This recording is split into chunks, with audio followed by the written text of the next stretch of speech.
मन्नत में विक्रांत के कैरेक्टर को मेकर्स और गिराते जा रहे हैं। यहाँ पर नीतू हॉस्पिटल में है और विक्रांत की शर्तें खत्म नहीं हो रही है। एंड द ऑडेसिटी इज कि उसके बावजूद भी वो मन्नत को ब्लेम कर रहा है कि क्या मन्नत नीतू को बचाना नहीं चाहती है, उसके सामने कंडीशंस रख के।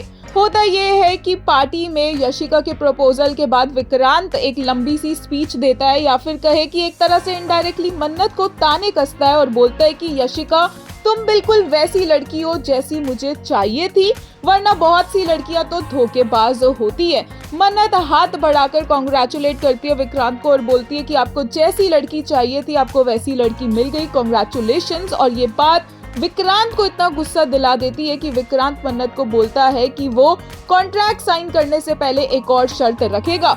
मन्नत तो शर्त सुनने के लिए भी तैयार नहीं होती है और वहां से जाने लगती है, बट धैर्य उसे रोक देता है। एंड फाइनली विक्रांत बताता है कि उसकी शर्त ये है कि वो चाहता है कि मन्नत उसकी और यशिका की शादी में कॉन्ट्रैक्ट ले और केटरिंग करे।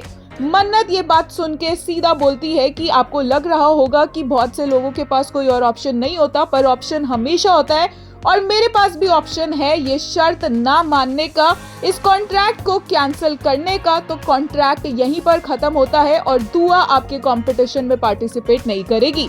जैसे ही मन्नत जाने लगती है विक्रांत मन्नत को बोलता है कि तुम नीतू मॉम को, और मन्नत मुड़कर बोलती है कि आप नीतू मॉम को मरने देंगे, उनकी इस हालत के जिम्मेदार आप हैं। नीतू मॉम का इलाज नहीं हो रहा उसके जिम्मेदार आप हैं। और विक्रांत को ये बात सुनकर बहुत ज्यादा गुस्सा चढ़ता है और मन्नत बोलती है कि वो किसी हाल में कोई शर्त नहीं मानने वाली है।